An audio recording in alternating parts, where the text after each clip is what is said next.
Everybody kind of needs to know, you need to know what our mission is. Our mission is literally what it says, to lead a health revolution as a compelling choice for chiropractic and holistic healing. Do you think there needs to be a revolution in healthcare right now? Oh, yeah. Yeah, so we're going to talk about some of those stats today, but we can all agree that somebody ought to do something, but then nobody agrees on who should do something and what should they do. And so somebody has to take a step and move forward, and that's what this is, and you are officially part of that today. And this week, last week, and the next week, we have somewhere about 35,000 patients and people and guests throughout the United States and 4 other countries that are going to be doing this very thing that you're doing right now. That's a cool thing, yes? Yeah. We're officially one of the largest movements in natural health on the face of planet Earth. And the goal is to get 10%. Now, let me just say this. Some of you guys don't know this. It's because you're not supposed to know this. But our goal is not just to see a lot of patients, although our offices are now some of the largest natural health care clinics in the United States. It literally is not about seeing a lot of people. It's about building a movement. And we have a plan, literally, to build hospitals. But you're not supposed to know that over 70 years ago, actually it's 90 years ago when it started, there was a hospital, and it was the largest hospital in the entire United States, and it was all chiropractic in the 5 essentials that we teach. It had no medicine in it. And you're not supposed to know the fact that people came there with cancer and diabetes and polio and all these different things, and the results were second to none. You're not supposed to know that. In fact, they were under litigation every single day that the doors were open until finally they did shut them down. In fact, the reason that you're not supposed to know it, and we know that that's the case, is because they went and they tore that place down and raised even the sidewalks so there wasn't a fingerprint even left of this place. And most of you guys have never even heard of it. Spears Chiropractic Hospital, you can look that up on YouTube. It's an 8-minute video that they used to show new people as they were coming to the hospital. Amazing, amazing thing. But guess what? The world's going to know it, and we're going to redo that. And we're going to do it here. And if we can get patients, no matter what the disease is, not that we want to treat cancer, we want to treat people, but if you can get a person healthy again at 1/100th or 1/1000th of the cost, guess what's going to happen? We'll put every other hospital bankrupt. Does it make sense? And that's how we change this, not by lobbying, we'll empty the hospitals. Not by trying to overdo the cash that's going in the back pockets of political figures, but it's from a grassroots effort. And that's what today's all about. Does it make sense? But I don't think anybody embodies that better than some of the patients we have in this room. So we actually talked to somebody who's actually done a testimony for us before, and I thought it'd be very, very interesting to see her. This is 2 years later, to see exactly what things are like now. Mia, give her a hand, you guys. So I want Mia to, because how many of you guys are new? This is your first time. Raise your hand. We have quite a few people this is their first time. So you're speaking to them and you're speaking to all the other ones. First of all, just tell them how you got here. Awesome. So thanks for the opportunity. Yes. A year and a half ago, I was living life like normal. I was a mom, a wife, and pretty busy. That was my middle name, busy. And I was helping everyone else but myself. And I kept having physical challenges, and it just wasn't good. I was depressed. I was in pain. It was just horrible. I started feeling like the walls were closing in on me, but I didn't realize there was something going on in my body. So a friend of mine was talking to me, and she's like, you just don't sound like yourself. What's going on? And I didn't know. But what was brewing inside of me was something that I wasn't ready for, or at least I didn't think I was. And so she said, hey, you should really go check out someone. And I was in Kerrville. I don't know if you guys know where Kerrville is, but it's about 5 hours away. She goes, you should go check out someone in Southlake. And I'm like, yeah, whatever. That's too far. I'm not going there. And then I made a way here, got here, drove here, and I went to go see Dr. Erb. And I was still skeptical. Like, what can you do for me? I've been to the medical doctor. I've been to the surgeon. I've had a diagnosis at this point. They told me that I had inductal carcinoma, a.k.a. cancer. And I was devastated. Not me. I eat healthy. I do everything that I'm supposed to. Why do I have cancer? That was my question. So anyway, I remember coming into the office just beaten down. I was crying. I laid on the table just crying like, what are you going to do to help me? And so I listened. I came to the class and listened. And then my next excuse was, I don't have the money. And I remember, I don't know if you remember, but my daughter was in there with me. And she looked at me and she said, Mom, if God brought us here, He's going to figure the rest out. He didn't just bring us here to leave us here. Good. So that was the beginning of a miracle. So they never pressured me into anything. They told me what was available. And everything that I talked about, it was this cancer, right? It was a death sentence that I had taken on, but it truly wasn't. And they kept feeding life to me every time I went to the office. The staff gave me life. Everybody was like hugging me, and I'm like, don't hug me because I don't like hugs. But it was bringing life to my body, and I didn't know it. So fast forward, I took part in the treatment. I listened to everything. I took copious notes. But not only that, I listened to my friend. And so I don't know if you were invited by a friend. I don't know if a family member told you that maybe they have something that can help you. All I know is if I hadn't come a year and a half ago, I would not be cancer-free. I would not be the woman that I am today. I would not have the energy, the strength.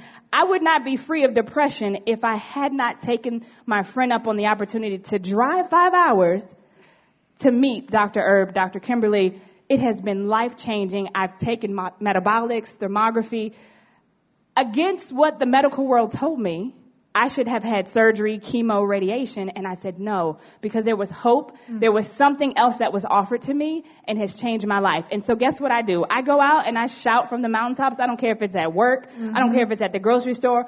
All I know is that God sent the herbs in my life, the talks that they do, the nutrition, everything. And now I can stand here and say I'm cancer-free. Amen. Awesome. I'm chemical-free. And I'm free to talk about what the Lord has done for me. So I know if he's done it for me, he'll do it for you. So I don't know what your excuse is, but there's no excuse that can outweigh the benefit of you taking this opportunity. You were here for a reason. This opportunity didn't just come up overnight. He knew that you needed to be here. So take the opportunity. That's good. Awesome. Thank you. We love you. All right, everybody. Getting a hug. That's all there is to it. You're getting hugged. All right, baby, I'm going to step off and let you party with Actually, these after guys. that, thanks for coming today. You guys have a great day. That's all. No. So, did you hear that? So, do you think that the hugs may be part of that whole process? So, it's all good. You're getting, she's in the wrong place for not getting hugs, right? Love you. Yeah. If you don't like hugs, you might be in trouble. All right, so do you think that more of that is needed? Right? What happens, what would it be like if you actually had a hospital that was just full of stories like that? All right, so let's get started. Okay. The way that we get there is 34 million. Some of you guys know about this. The book, The Tipping Point, talks about how you actually change a society, and the only way we do that is to get 10% of a population doing something so the other 90% starts moving that same direction. Guess which percentage you're a part of now? 10%, which is the 34 million. Got it? Okay, so how do we get there? Well, starts with this. I was fairly prepared for today up to about a week and a half ago. And a week and a half ago, my wife came across this guy, Dr. I don't know if I've got his name right, but it's Dr. Thomas Seyfried, I think is how you say his name. But he wrote this book. He's got several YouTube videos. You should go find this guy. He does one where he's speaking at a CrossFit health event. This guy, in my opinion, is one of the most brilliant cancer researchers. He's at Boston College, and he's done stuff on glioblastoma multiforme and different things. He's probably just nothing short of brilliant, so he's sometimes hard to listen to in kind of just layman's terms because he just, blisters off these 27-letter scientific names. But I can tell you, if you keep up with this guy, it will change your life. And so what happened was I started listening to this, and it really just destroyed my whole seminar. So I had to start from scratch again about a week and a half ago. So we were drinking caffeinated tea this morning for a reason. Green tea. And so the point, though, is I want you guys to look at his stuff to go deeper than what we have time to do today. Also, I want to make sure I give him a lot of credit because I literally am taking his stuff and putting it right on our slide. Like a lot of the slides you're going to see today are just directly from him, so I want to make sure I give him credit for that. But there's just amazing stuff in here. So YouTube, Dr. Thomas Seyfried is, I think how you pronounce his name, Thomas Seyfried. Got it? Okay, makes sense? So let's just start in this. First of all, I want to start just like he did in his presentation that I watched with a report card on how we're doing with cancer. So how do you think we're doing as far as a grade? Yeah, we're getting an F. Do we not all agree with that? Does anybody think that we're doing great? What's interesting, though, you keep seeing numbers reported from the National Institutes of Health and National Cancer Institute, National Cancer Society, that we are winning the war on cancer. Do you believe that? And you see manipulated science and manipulated data and all the rest, but let me show you this slide. So don't worry about all these numbers. Basically what it means is every single year we get about 1.7% increase in the amount of per capita. So it's increasing the amount of cancer diagnosis that we get. Did you get that? 1.7. The 3.4% number is actually the amount of cancer deaths that we see per capita per year. What does that mean? There are more people dying from cancer than there is even an increase in the amount of cancer that's there. Now, there's a lot of things we can theorize about why that's the case, but in my opinion, it's the fact that we're killing people with cancer faster than people are actually even getting diagnosed with cancer. In fact, what do you see? Most people in the United States don't die of cancer anymore. Where do they die from? They die from the treatment, okay? And again, I am also not going to stand on the stage today and really blister, which would be an easy target, the oncology field that we have today, because honestly, are they in a bad spot? Right? You know, by the time that you guys are diagnosed, this thing's been going on oftentimes for years, unbeknownst to you or the family, and you get into this thing, it's a bad situation for everybody. And then you've got well-meaning people, maybe they love Jesus, maybe they have great hearts to be in there for sure, and we have a lot of people that work in the oncology field that are nurses and such, and I can tell you, there's no evil people that I've met yet. And so I don't want to villainize people in the oncology world. Can we agree on that? So I'm not just going to just try and verbally destroy people, but I will say this. What has happened is we now have over 1,600 people dying a day because we have gotten on the wrong train in the wrong direction. Okay? And the bottom fundamental problem is our theory of what cancer actually is started out wrong, and everything that we've done since then has been on the same train. Got it? So the real thing is, and I'm going to show you just a cartoony picture of the cell, but there's two conflicting views on what cancer is. You can read it there. Is it a nuclear genetic disease or is it a mitochondrial metabolic disease? And this is the start of everything that we're going to talk about today. Because it either is a genetic issue or it is a mitochondrial metabolic issue. Got it? But it just can't be looking at it the way it's been before, just a genetic issue. Got it? And listen, in the cell there is a nucleus and there's mitochondria. Okay? And yes, both of them have damage to it. But what we've done is we said, hey, there's damage to the nucleus, which holds the DNA. We thought it was the brain of the cell and all the rest. And guess what we find out? It's not. The damage done to the nucleus of the cell and the mutations that you see actually are downstream and secondary to what happens from what's happening to the mitochondria. I want everybody to say the word mitochondria. If there is one thing that this entire day is about today, it's about the mitochondria. Everybody say it again.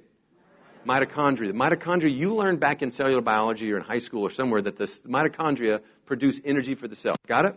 Now everybody take a deep breath. We call that respiration. We call it respiration because it just deals with oxygen. It's how your body develops energy, and the mitochondria is actually what uses the oxygen and creates energy. Make sense? Very, very simply put. But the current dogma says that cancer is a genetic disease. If you go to the National Institutes of Health or you go to National Cancer Society, go to their website. Guess what it says about cancer? Cancer is what? A genetic disease. If you went to your third grade kids' health class, guess what it says? Cancer is what? A genetic disease. Go to any medical school. Guess what they're saying? Cancer is what? A genetic disease. And what's happened is this is propagated for so long. We have multiple generations of people who now are fundamentally believing that it is only and is absolutely concrete. It's dogma. What is a dogma? Dogma is just a fundamental belief system that is now so propagated throughout a society that it's not argued anymore. So it's like, oh, everybody just knows that it's genetic, right? And then if you say something different against a dogma, what happens? Anybody ever step on someone's belief system? It's like you stepped on their neck, like they can't breathe, right? It's just dogma. And you have to understand, literally, this guy here, Hallmarks of Cancer, this is one of the most quoted scientific studies proving that it is a genetic disease. And I'm telling you, I'm about to refute that. But chapter 11 of the book that I showed you, Cancer as a Metastatic or a Metabolic Disease by Seyfried, is where you find that. Chapter 11. Got it? I'm going to try and quote this guy all day long so you know it's not me, it's him, okay? But how do we get there? First of all, just so you know, this is National Cancer Society's own website. Do you know what this says? It says that very little of the causes of cancer are actually genetic. So I don't know if they're thinking that maybe the environment is now causing the genes. But this is their own stats. Do you hear me? But where does all the research and focus go? It goes mostly over there. And let me just say this too. In this course of this time, how many runs have we had for cancer? How many walks have we had for cancer? How many months of cancer awareness have we had? Right? And first of all, who created this month, this Breast Cancer Awareness Month? Who created that? Is it the American Cancer Society? People are like, yeah, no. AstraZeneca Pharmaceutical created this. That's almost like having an exterminator saying, you know what we should do? We should have a Roach Awareness Month. Seriously, because then everywhere you look, guess what you're looking for? And if you're looking for them, guess what you're going to find more of? And if you find the roaches, guess who you're going to call? So Breast Cancer Awareness Month, in my opinion, I guess maybe it's just my opinion, has done what? Since 1985 has been hiding the cause of cancers and just been leading into how do we fund more money for research, finding more money to be made in the treatments of it. Got it? And not to get too crazy, but pink makes me sick.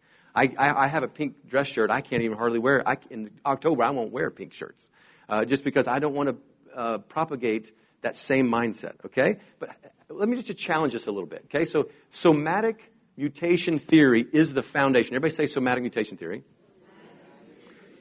Do we need to run again? Do we need to run? I know this is like biology class. You're like, what? What happened? Where's the running? Where's my ticket? The point is, the somatic mutation theory is literally, all it is means this. It means that everybody's theory of cancer is you make new cells, right? So as it makes a new cell, there's a mutation. And then there's another mutation, another mutation. Eventually, at some point in time, you're going to have a malignant cancer, neoplasm. Okay? That's the theory that we have. Nobody knows how many mutations it takes. Nobody knows how the mutations are. Actually, what's really interesting is you start getting into the science that is right now. Every single cell in a tumor, how many cells are in a tumor? Even a tiny tumor. Hundreds and hundreds of thousands, millions of cells. I don't know, lots of cells, right? I think, a lot. Do you know every single one of those cells in a cancer tumor, even of the same type, every single one has its own genetic mutation like a fingerprint. They all have different mutations. Did you know that? But where this has led us now is to things like personalized gene therapies. You guys heard of this? Like genetic therapy. It's where the train is going. Everybody wants to preach a message that this is the most cutting-edge generation of therapy that we can do for cancer now to this day. And so you start seeing images like this lady looking at a screen after she's gotten cell types from like this. For instance, this is a breast cancer cell type. And now she's looking at that, trying to quantify which mutations this person has or doesn't have, and then base therapy somehow around that. Does that make sense? Right? The problem with that is, first of all, okay, how do you actually get cell types to do this genetic testing? Say it. A biopsy. So how do you get a biopsy? So you have to stab tumors to get tissue out. Yes or no? Right? If I stab a tumor, have I just changed the microenvironment of those cellular structures? If I change the environment of the cellular structure, is it going to change gene expression? And the answer is yes, it will. So if I stab it and I change gene expression, haven't I just changed the very genes that I'm checking to see if that's going on? Does it make sense? It's called inflammatory oncotaxis. It means that as we're looking at these genes, they literally change because we're messing with them. Which means, I'm not even saying that it wouldn't be redemptive to do this if there was a redeeming quality. And guess what I'm telling you? There is not a redeeming quality. It's $7,200 to get this test done. And I just had a patient the other day. She was talked into getting a double mastectomy and a full hysterectomy.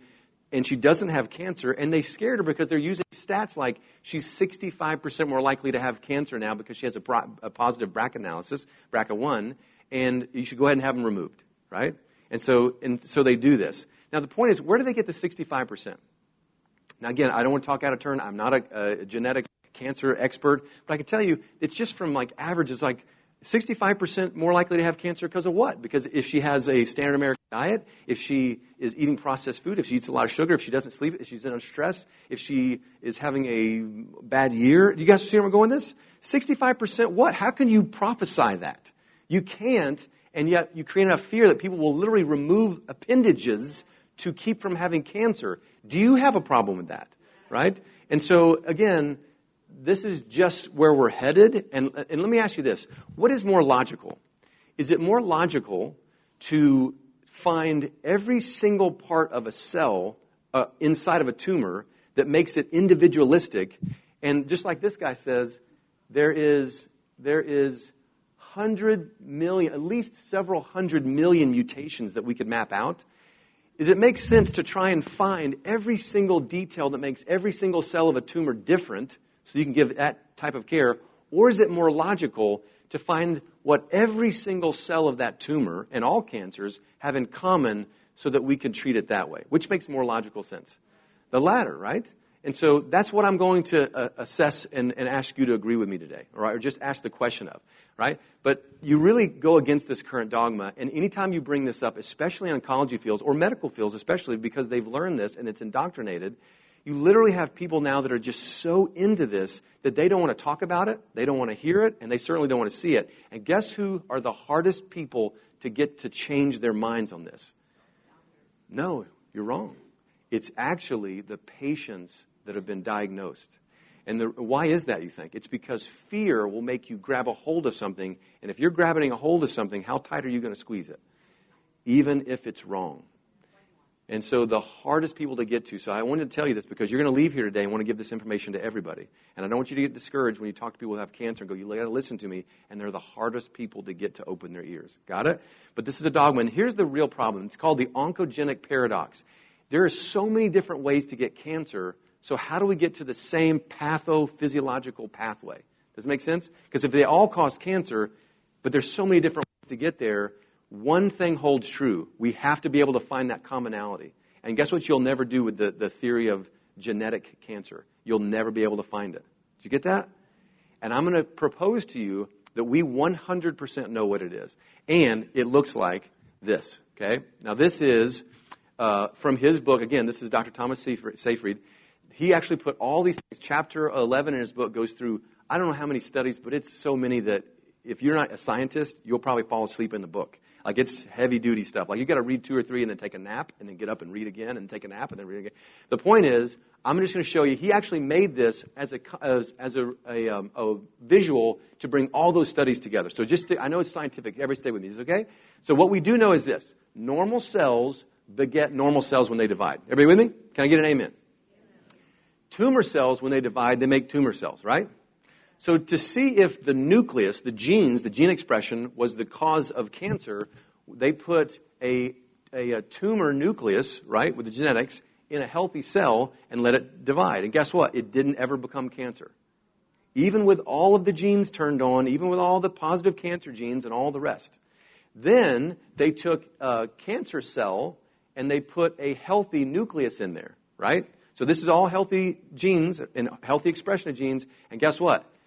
It didn't become healthy. It actually stayed and became continually what? More cancer. And so this is a lot of different studies to get to this end point, is that it is not, everybody hear me, it is not the nucleus. In fact, here's what I want you to really get. And I'm going to do a little chalk talk. You guys like chalk talk? I like chalk talk. My wife loves it. She talked me into it, so I'm going to do it. So here we go. So I'm going to put a normal cell. Okay, so normal cell. Okay, like this. Okay. So normal, and I'm going to put like this. I'm not a good drawer, but let's do this. Right? So here is, can everybody see that? Right? So the mitochondria, do you remember the mitochondria have these things going in them like this? Like that? They kind of look like squiggly lines if you look at them on microscopy. You guys remember that kind of? Some of you guys are like, oh my gosh, he's talking about cell biology. Anyway, so this is what this is. So we look at this, and we put this down here, and we look at an enlargement of that, like that. That is a normal cell. And what happens is, let's talk about the energy pathway. So I know I'm getting deep. You guys follow me? This is why we did this at the beginning of the day, because at the end of the day, you've been like, can we just get some food? So right here. So energy pathways, okay? So what we're going to do is, there are certain things that all normal cells, healthy cells, use for energy. So one would be ketones, okay? Next would be sugar, or what's another word for it? Glucose. So I'm going to put glucose here. Glucose. Okay. And then, of course, with either one of these two, we're going to use oxygen. Everybody with me? All right. So we're going to put these into this mitochondria. Everybody say mitochondria. And on the other side, it's going to spit out energy. Okay. So like fuel, like gasoline for your car. And that's going to look like ATP. Everybody with me? Got it? So just one molecule of sugar or glucose and one little tiny molecule of oxygen equals 36 ATPs. Now to give you an idea of how amazing, yes ma'am.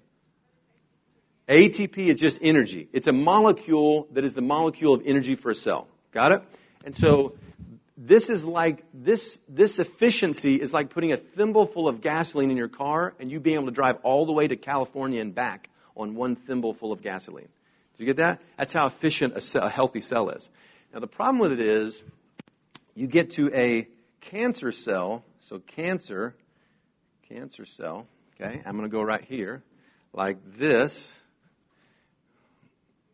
and put these in here like this, like that, and then take a mitochondria out of that and blow it up, and you're going to see something looks a little different. And basically, fermentation, good.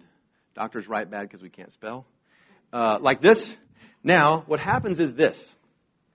If you'll look at the research, you'll notice that, actually, let me go back, that mitochondria start looking a bit different. This is normal cells. So the mitochondria have these little squiggly lines in it like this, and it helps them use the oxygen to create energy. What you will never find, what's the word I said? Never? What you'll never find is a cancer cell that does not have damage to the mitochondria. Do you get this? And what you find is they don't have this squiggliness in the inside, so guess what they can't use? Oxygen. Everybody say respiration. So now what happens is, now where they were going to use oxygen, so let's put O2 right here, okay?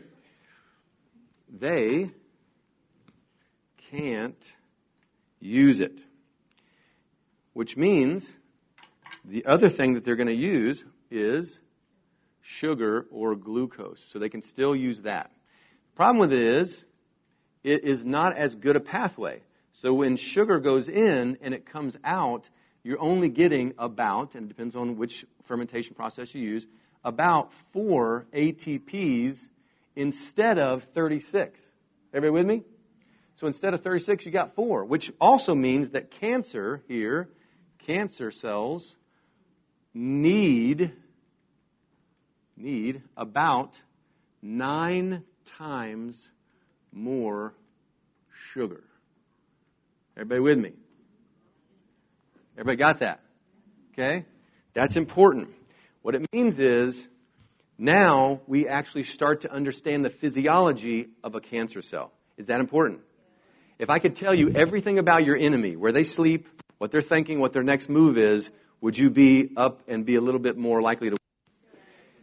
That's what today's about. Now, here's the question of today, and I want everybody to get this. This is the most important part of today. If you don't get this, you're not going to understand why we're here or why you're here. This is the question. How does this mitochondria become this mitochondria? This is the big question. And the rest of the entire day today, we're going to answer that. Everybody with me? And what it is it's called respiratory damage. It's called, everybody say respiratory damage. And I'm not talking about your lungs. I'm talking about the energy producer in your cell becomes damaged, and it has to go through a process called fermentation, and off we go. Got it? So let's just talk about that. Let's go back up a second. So what is cancer? What cancer is a mitochondrial metabolic disorder or an energy pathway that's damaged so that circulatory respiration can't happen. Okay, so just cellular respiration is damaged. Now, if you look, this guy in 1931 won a Nobel Prize. It's Dr. Warburg. It's called the Warburg effect. And this is his major postulates, his 4 major postulates. Now, let's just go through them. The first one is cancer arises from damage to cellular respiration. Does everybody get that? Did I explain that well? Does anybody have any questions? Okay. Now watch. Number 2, glucose fermentation, which is what happens to the cancer cell and how it gets energy, gradually compensates for insufficient respiration, which means it starts out with what? Just one of these is having issues. That's how it starts out. And you still got 2. And then gradually, because of more and more damage, fermentation actually gradually increases. Everybody with me? And then number 3, respiratory damage eventually becomes irreversible, which means what? I have too many of these mitochondria that have now lost the mechanism because of damage, and now do I want to or do I have to ferment now? I have to ferment, which now it means the last one, cancer cells continue to ferment even in the presence of oxygen. Everybody with me? Do you think that's kind of important to know? Now, here's the real problem. People start shooting holes in this because there are some cancer cells that when they don't have sugar, they still survive somehow. And they're like, so the Warburg effect has to be wrong. So they threw the baby out with the bathwater. But just recently they found, and I don't want to get too complicated today, so I'm going to mention it and move on. You don't have to remember this.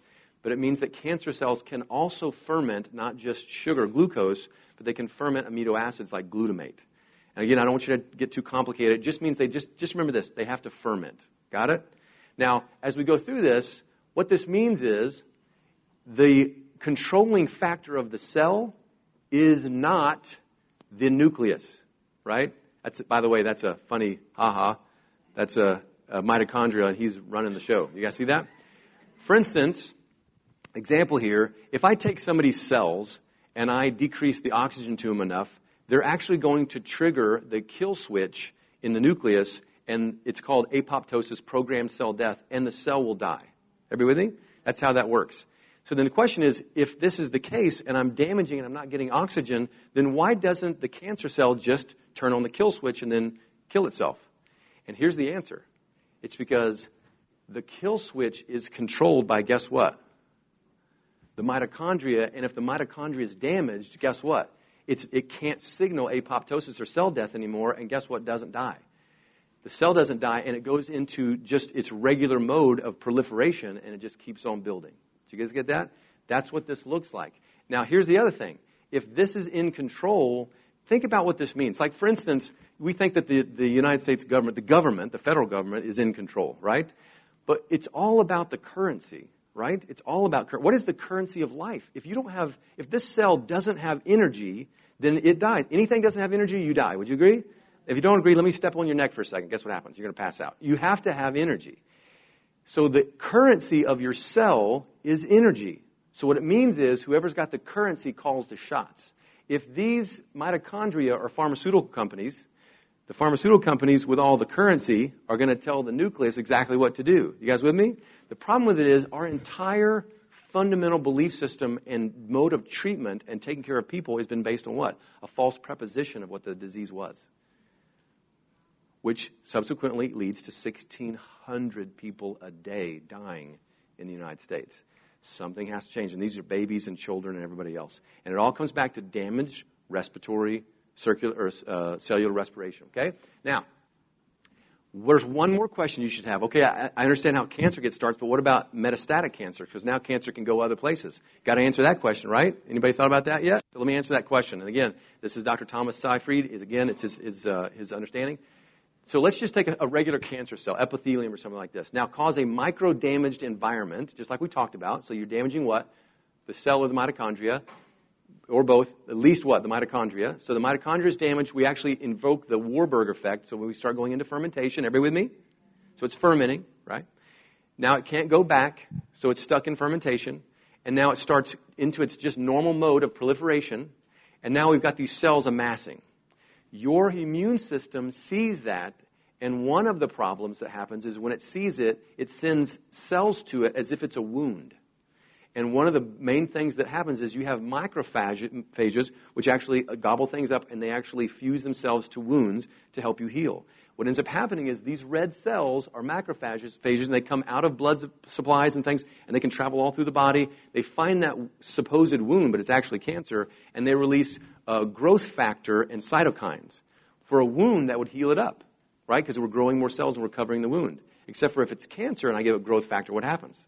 It's the opposite, right? So now this thing's taking off, and the macrophage actually is fusogenic. It wants to fuse itself into this muck of a mass of cells. And what happens is it starts to bleed over cytoplasm, including what? Damaged mitochondria.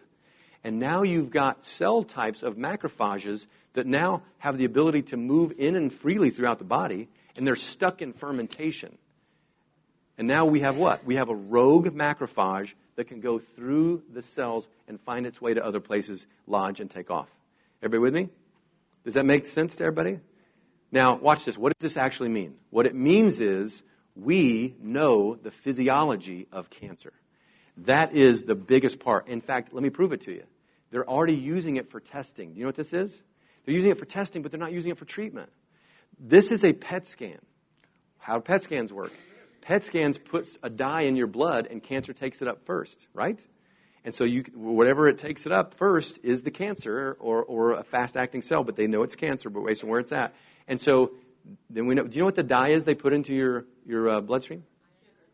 All it is sugar, because cancer wants it 9 times more than anything else. So if we can use it for testing, why are we not already using that? A couple years ago, 3-4 years ago, I had a patient come in. He went to MD Anderson, who is, again, doing some crazy, great stuff, I'm sure.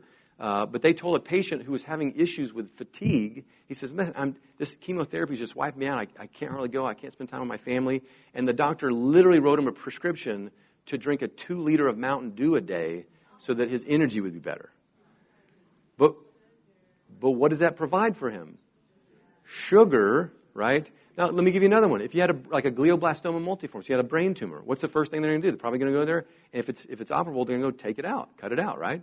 Well, if I cut your brain, it's going to cause inflammation. So the standard of care is the first thing they do after brain surgery is give you what? High dosages of steroids. What's the side effect of steroids? Hyperglycemia. That's why people on steroids for a long time have big moon faces. It's like you ate 40 Snickers a day, right? So you have hyperglycemia. Well, what did I just feed? I just fed the cancer because of the steroid. Now watch, this gets even worse. If I go in and I do some kind of directed radiation to the brain or something like this, I destroy the cell type, and guess what happens? The cells leak glutamate. I didn't say I was going to go into this much, so just hear me out. Now if there's glutamate everywhere, guess what it's feeding? Fermentation for what? The beast that you're trying not to get rid of. Right? Does it make sense? So most of the things we're doing now are actually counterintuitive, but no one's talking about the metabolic pathways to get there. Can anybody feel my frustration here? Listen to me. I just walked through a family losing their 2-year-old from a brain tumor. And I can tell you, it's all numbers and it's all theories and it's all just PowerPoint until it's your family and it's your 2-year-old and you're putting him in a coffin that's only about this big. This is real. Do you feel that? This is real. So, a couple of examples here. This is some of his research to show you this is not just theory, this is proven. If you actually look at someone's glucose as it goes down and their ketones go up, what happens is tumor sizes go down. Did you get that? Which means if you want to grow your cancer, eat a lot of what? Sugar. If you want to decrease your cancer or start halting its growth or slow it down, at least stay away from what? Or anything that turns to sugar. Dr. Kimberly is going to blow your mind today when she goes through some of the nutrition stuff to show you literally how to walk and live in a life that's in abundance, not developing cancer. This one, okay? I got to stop on this for a second. This is a great example of this. This is literally an example of the synergistic effect of when you actually start using what we know as an advantage over cancer. So this is a phase 4, which means what? Good or bad? Phase 4 triple negative breast cancer, which usually means what? It's not going to go well, okay? And what they did was they took this person, they used the metabolic pathways to do a ketogenic diet, a calorie restriction, decrease sugar and fermentation in the cell, and then they did a couple other things with it. They put them in hyperbaric oxygen. They did some hyperthermic treatment, which is what, like infrared sauna, these things. And guess what happened to the result? It weakened the cancer so much that anything that they did exponentialized the results. Did you get that? And this is a before and after PET scan. And guess what you don't see on the left? You don't see cancer. Did you get that?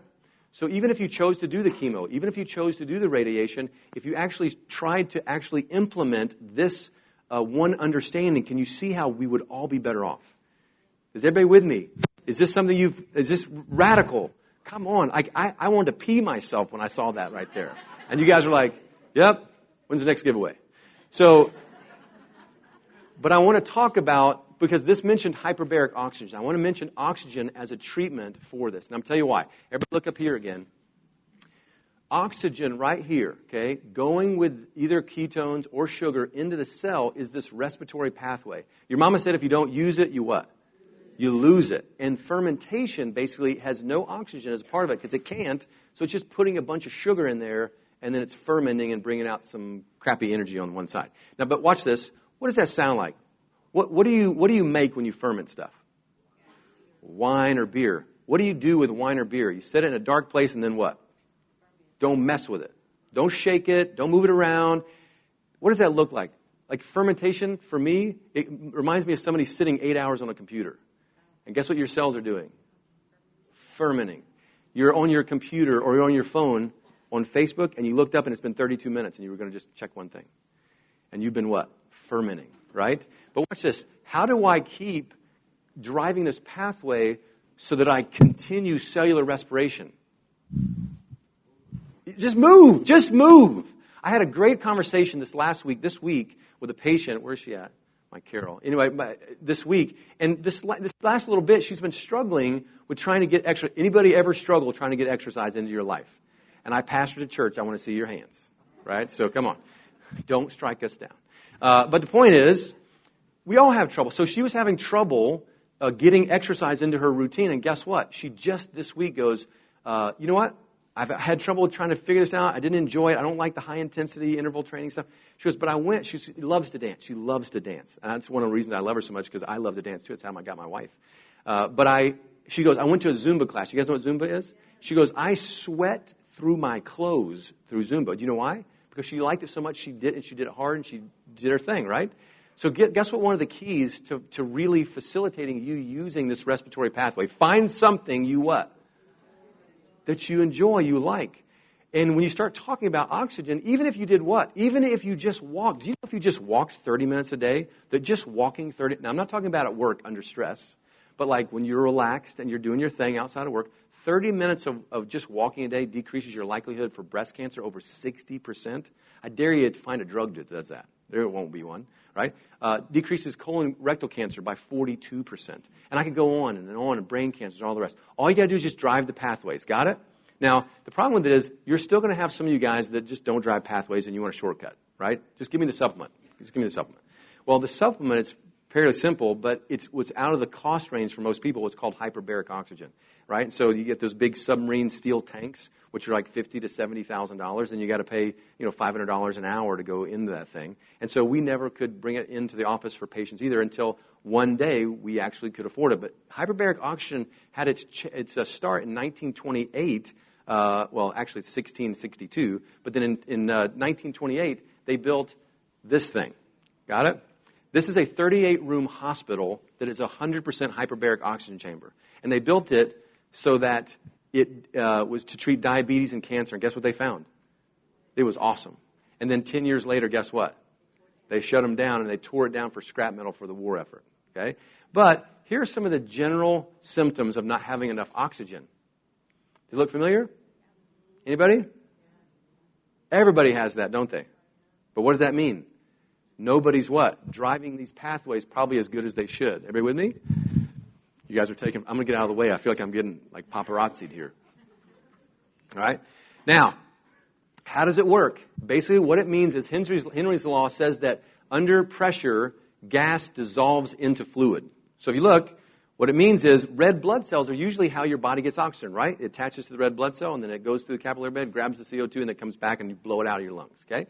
But when you're in a hyperbaric oxygen chamber, every fluid in your body actually carries oxygen. So your interstitial fluid outside of the blood supply does. The plasma carries it. Your fluid in your eyes have oxygen in it, which means every tissue in your body is flooded with oxygen. Guess what cancer thinks about that? Hates it. Now here's the cool synergistic effect. Whether you have cancer or not, if you actually go through a process where metabolically you are either calorie restricted or a ketogenic diet, and then you get in a hyperbaric chamber, guess what happens? 10 times more positive. Do you get it? Would that be worth doing occasionally?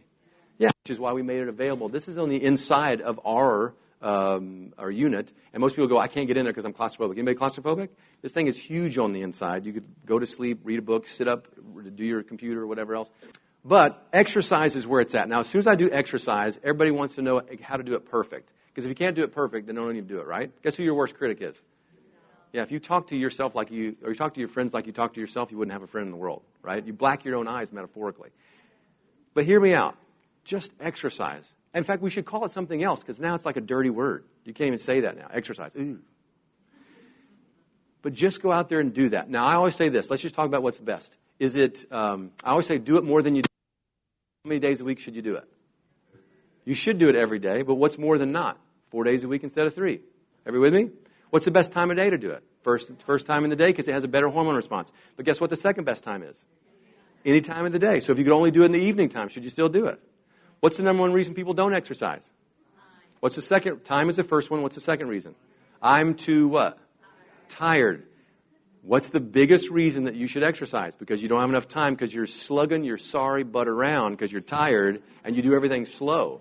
And then if it's because you're tired, guess what the only way back to energy is? Run your energy cellular pathways again so you start getting your energy again. And listen, some of you guys, well, I got a joint that's bad, I can't exercise. Well, guess what I'm going to tell you to do? Exercise anyway. Find a different way. I had to get a lady whose legs didn't work, and I had her doing this in her wheelchair. Right? And she got out of breath. And guess what? All of her joints got better. You see that? So guess what I'm saying? Exercise. Exercise. It's all about, everybody say mitochondria, and that circular pathway, that cellular respiratory pathway. Got it? Now, for the rest of today, Dr. Kimberly's going to come in, and she is going to give you a load of awesome stuff, but you have to take notes. I joked with her last night about the fact that she had 3 seminars just in her spot, and I got the easy stuff. I got the beginning and the end. It's 3 seminars in one. 3 seminars in one. So everybody got your hand ready? Right? You may have some cellular respiration just because you're taking notes so fast. That's not a bad thing either. So, guys, so she has been preparing for weeks. Also, I want to just kind of give her a shout out. My wife is the only reason you're here, because this would not even take place without her direction. I get to show up and look good because of her, and so her? and the team. But again, she kind of starts the whole thing off. Love you. Bye. What is the very best test to test your mitochondria? Metabolics. Very best test. There's no other test out there that will do a better job assessing the health and integrity of your mitochondria, but metabolics. The next thing you want to do is you want to know your risk by getting a thermography. How many of you have had a thermography done, a full body thermography? This is only a few of you. Okay, wow.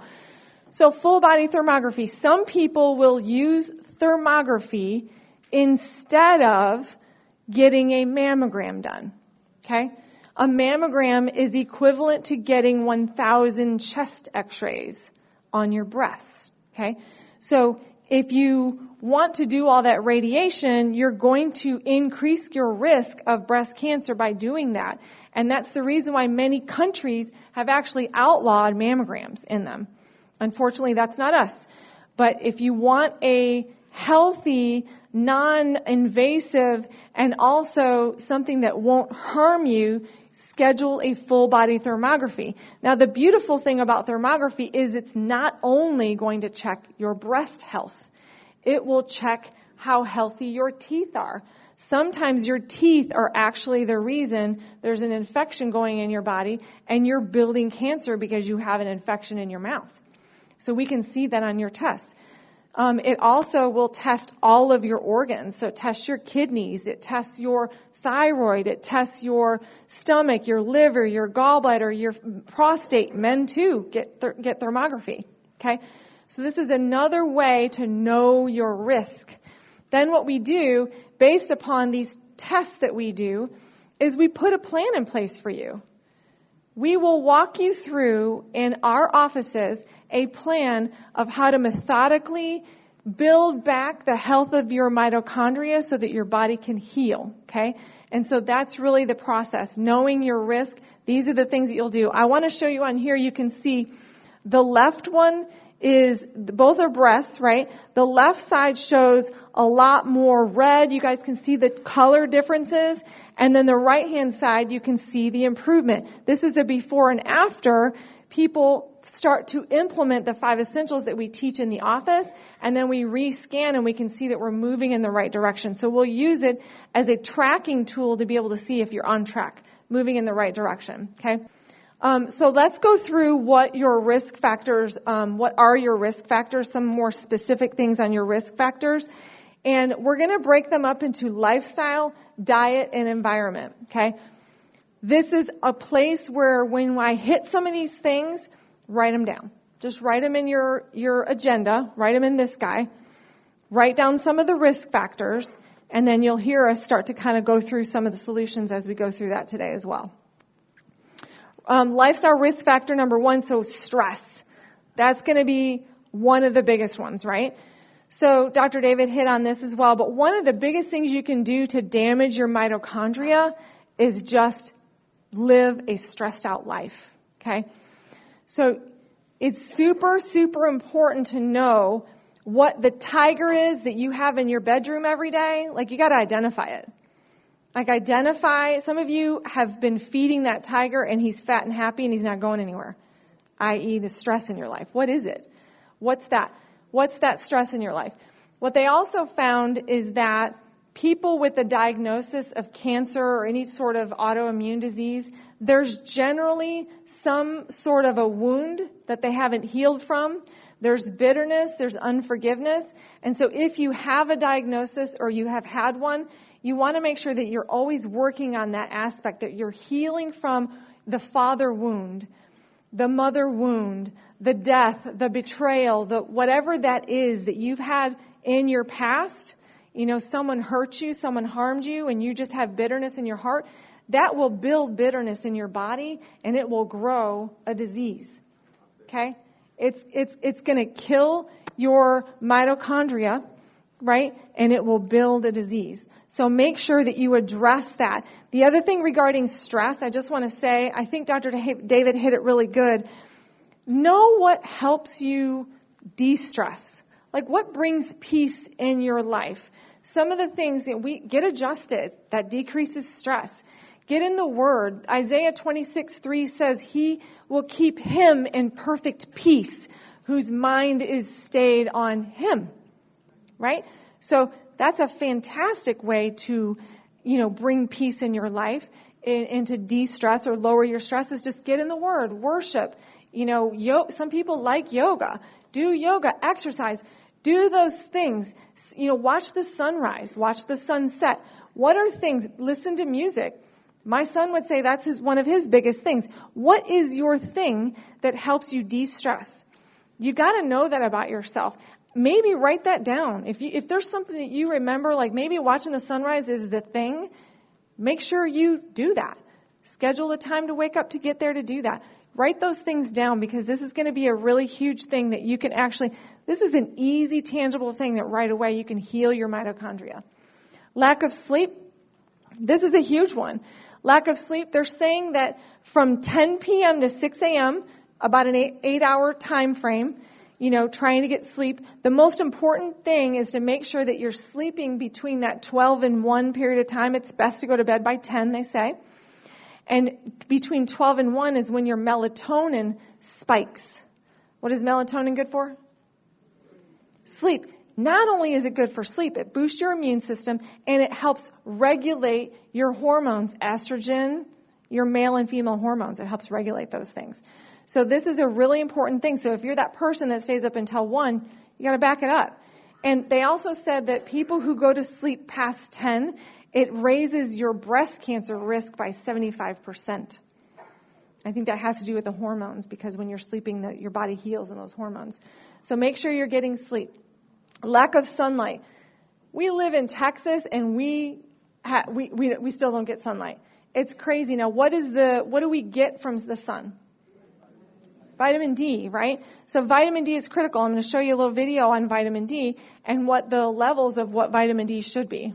And now the new study linking vitamin D and cancer in a way we've never heard before. Doctors know that low levels of the vitamin can lead to a host of illnesses. But now research suggests that vitamin D might actually hold the key to fighting cancer. John McKenzie has a story.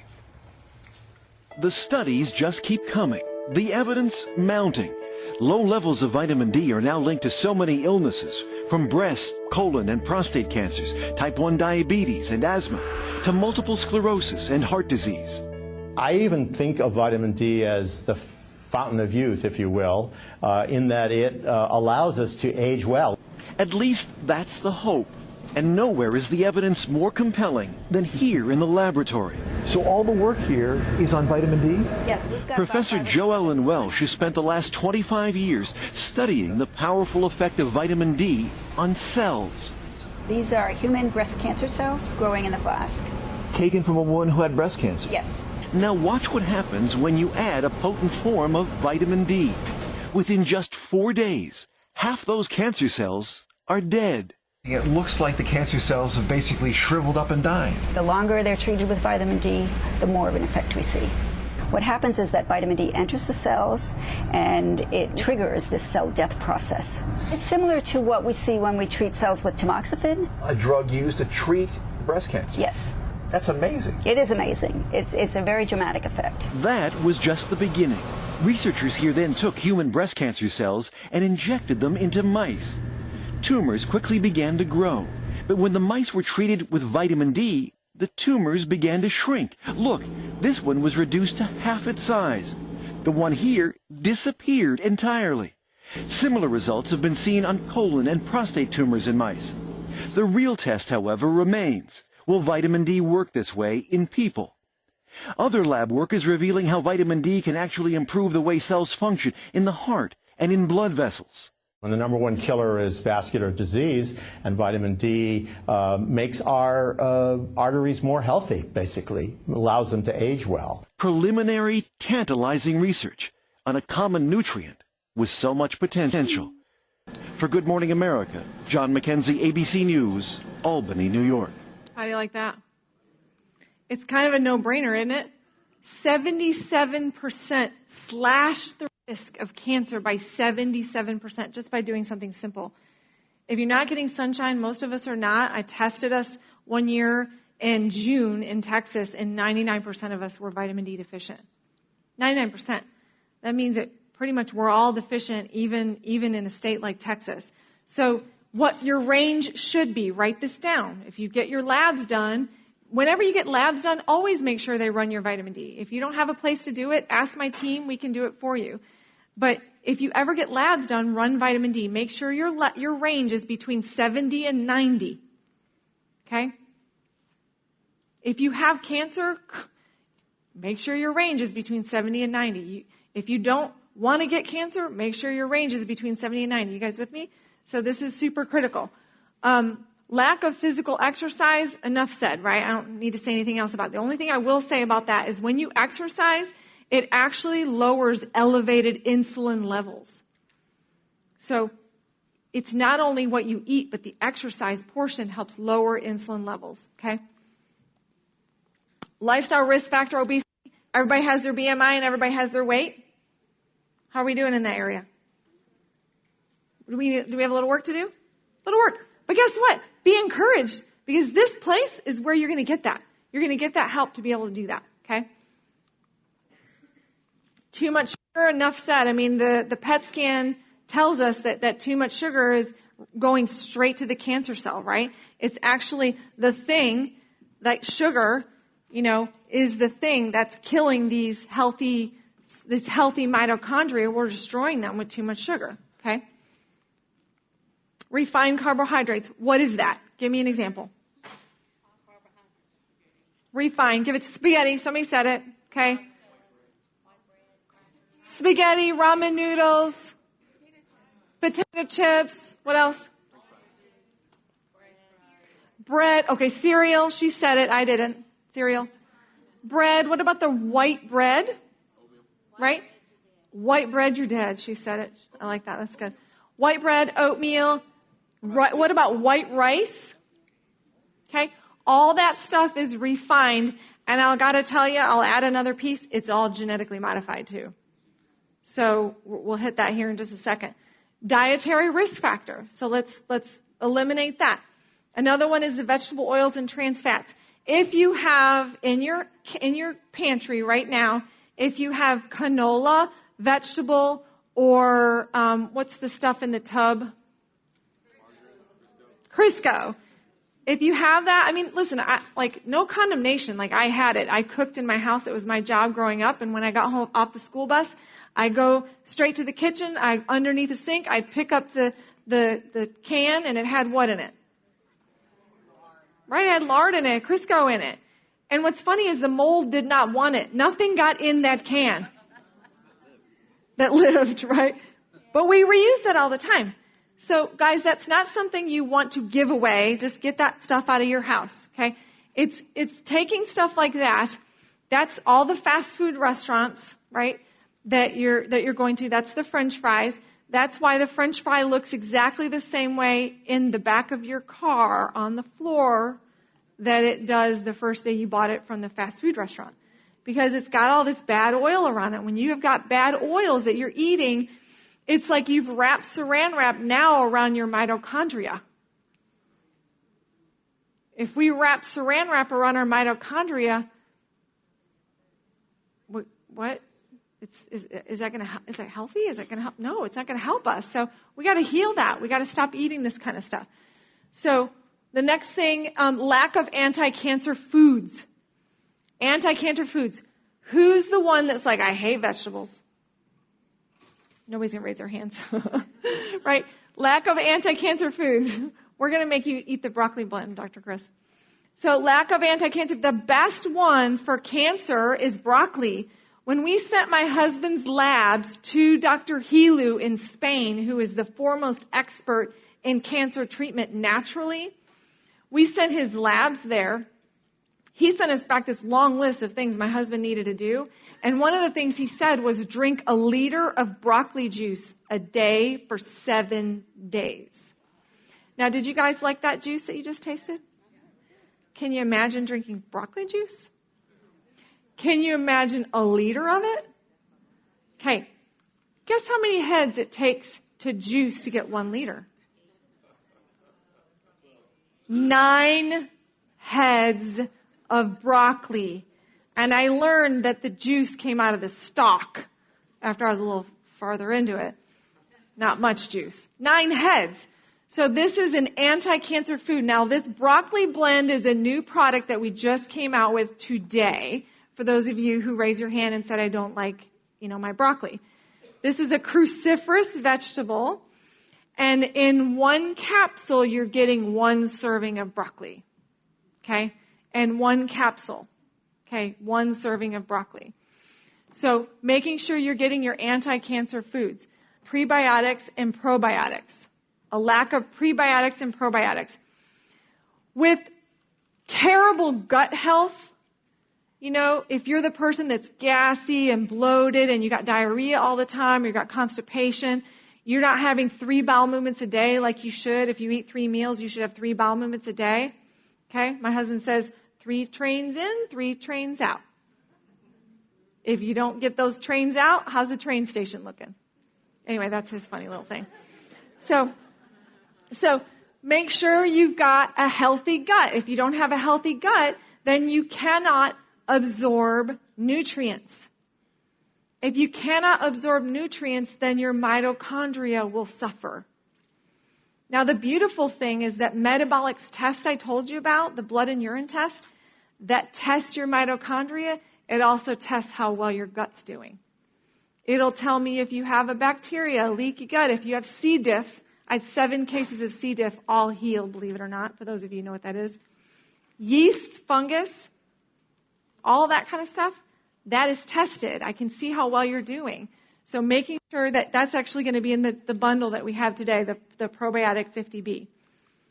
Another risk factor, environmental risk factor, tobacco, alcohol, and vaping. Okay? What did Dr. David say about the respiratory pathway, oxygen? How well and efficient are you doing in utilizing oxygen when you're smoking and vaping? Did you guys see how many cases of people that are dying from vaping and getting serious diseases from vaping? They've got a really good market. They've targeted our kids. If you're not affected by this or you don't have kids, just wait a minute. You will be. Every school is concerned about this. They're targeting the kids. Their stores popped up all over the place because it's addictive and it's got nice, fun flavors to it. So if your favorite flavor is watermelon, like this it's going to be your fun choice, right? The vaping piece. But what they're finding is there's a serious insult on the mitochondria. If this is you and you have this risk factor, this has to be something you write down that you get rid of, okay? Now, alcohol, why alcohol? Alcohol, because alcohol is a what? It's a sugar, right? So if you're battling cancer, like you don't want to be feeding yourself alcohol, okay? But if you're not, then a good red Scout and Cellar wine occasionally is fine. But if you're battling it, and you're dealing with some sort of an autoimmune or cancer of some kind, then you don't want to be feeding yourself alcohol because that's just going to be feeding the cancer. Is everybody good with that? Environmental risk factor, the endocrine disruptors. Everybody say xenoestrogen. Xenoestrogen. The place that you're getting the most xenoestrogens, which are really estrogen mimickers. The reason why we have so much estrogen in our body is because we have so many estrogen mimickers out there. Plastics are one of the biggest things that is an estrogen mimicker. We get it. You guys ever had a water bottle in Texas that you left in your car, you got thirsty and you took a drink out of it? What did it taste like? You tasted plastic. So what you just did was you drank a bunch of phthalate, okay? And that phthalate destroys your endocrine pathways. So that's the reason why Biodim, which is a new product we came out with, because we're taking plastic things, we're putting our food in it, and we're sticking it in the microwave. And all the plastic's going in our food, right? We are packing our food after it's hot off the stove in a plastic container that's leaching into our food, right? We're drinking everything out of plastics. You know, even there's some crappy vitamins out there that actually have plastic in them. So this is a huge piece. Biodim. What is Biodim? It's actually a product that comes from, I'll say it again, cruciferous vegetables. Cruciferous vegetables. Everybody say cruciferous vegetables. Okay, what are cruciferous vegetables? Give me some examples. Broccoli, cauliflower, cabbage. I just had that yesterday. Garlic. You're going to get your cruciferous vegetables have a huge amount in anti-cancer. So I want us all to be working on that at home, like shopping and eating it, putting our salads every day, making sure you get cruciferous vegetables. But Biodim, it has an ingredient, the compound that comes from cruciferous vegetables. And that compound actually helps to balance your estrogen levels. So this is helpful for men and women. This is helpful for all estrogen or hormone type cancers. So any type of hormone type cancers, Biodim is super important for men and women. Okay? Very good product. Environmental risk factor, RBGH. You guys know what that is? So recombinant bovine growth hormone, that's going to be on your dairy and your meat products. You'll want to start looking for things. It's got to be grass-fed and no RGBH. Maybe take a picture so you don't forget it. No RGBH. This is equivalent to basically throwing gas on a fire. What does it do? This would be what it's like to throw it on cancer cells. Eat a bunch of food, meat and dairy products with this in it. That'll be destroying your mitochondria. Environmental risk factor, sunscreen, another one. So sunscreen is probably guilty of causing more skin cancer and other cancers than almost anything else. Now that's kind of a big eye-opener, right? Now there are some products out there that are not toxic sunscreens. But you got to be very careful because most of them are toxic.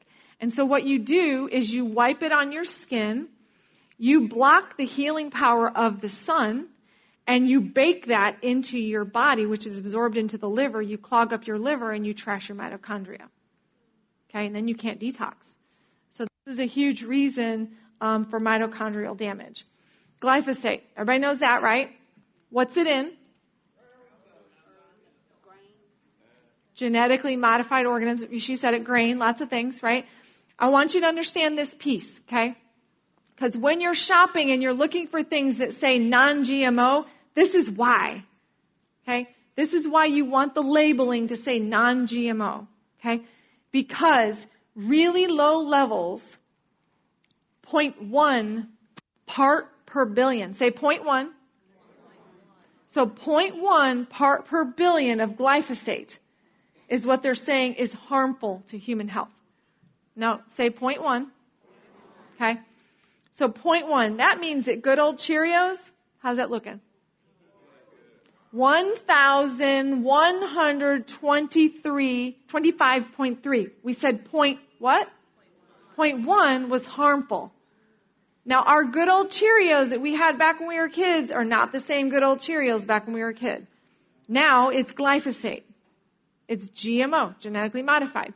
So look on there. You can also see some organic, quote, products. What about the goldfish that your kids get in at church? or at school, daycare. This is all full of glyphosate. So you've got to start looking at your labels and making sure, because this is one of the biggest things for cancer right now. It is, again, one of those things that's really creating a lot of disease. Watch this video. $1 billion verdict tonight for a husband and wife from Livermore. They say the weed killer Roundup gave them cancer. In 1982, they bought their dream home and wanted to keep the weeds out of the driveway, wanted to keep the weeds away from the pool. The couple sprayed Monsanto's weed killer Roundup at their Livermore home and a few other properties for more than 30 years. From their ads, we felt that it was incredibly safe. Then both Alva and Alberta, now in their 70s, developed non-Hodgkin's lymphoma. Monsanto keeps denying that it causes cancer. And these two fine people here are casualties of that deception. The verdict stated that the punitive damages were for malice, oppression, or fraud on Monsanto's part. Now Alberta needs $21,000 worth of medicine a month or she dies. We wish that Monsanto had warned us ahead of time. This is going to continue until Monsanto and now Bayer takes responsibility for its product. And now Bayer, you caught that, right? They were bought out by Bayer. What do we know Bayer for? Okay, you follow the line right there. Just think about that. Okay, so the thing I want you to know about that also is that I just got back from my 30-year high school reunion, and you're all supposed to go, what? 30 years? Come on. So I just get back from my 30-year high school reunion, and my best friend, her brother, who's only a couple years older than us, he actually just died. He died from brain cancer, but it actually was through his whole body, and the brain cancer was actually from Roundup. He sprayed that every day without gloves, without a mask, handled it all the time. That was an everyday thing. All the time he handled that. And so this, again, they're saying finally that they know that it causes cancer. So take a picture of these two slides. I've got two slides on here. There's 22 toxins that you're exposed to. Did you get the first one? This is the first one. Go home, look in your personal care products, look at your skin products, look at your hair products, look at your shaving creams, look at your lotions, look at all of your stuff, because this is the kind of stuff that you're seeing in them. These are all the 22 toxins you're exposed to. You're seeing it in your makeup. You're seeing it. See, that's the vaping picture, the alcohol, the plastics, the toothpaste, things like that. This one right here, triclosan, that is the stuff that every time you feel compelled when you walk into a school or into a church to pump that little thing and stuff comes out and you put it in your hand. What am I talking about? The idea is okay, like that you're trying to be sanitary and be clean, but all you're doing is putting triclosan immediately into your body, and that is a serious toxin. You would be better served to go back there and see Mia and talk to her about how you can carry around the little Young Living thieves sanitizers. If you're in our office, every adjusting room has them. You know what I'm talking about? You would be better served to throw that in your kid's backpack and tell them, honey, I know the teacher, or serve your classroom teacher and give them some of it rather than doing that, using that toxic stuff. So get that stuff out of your house. These are two really important things. I want to show you, this is going to be the last piece on toxins. We'll get into some solutions here. My name is Judy A. Mikovits.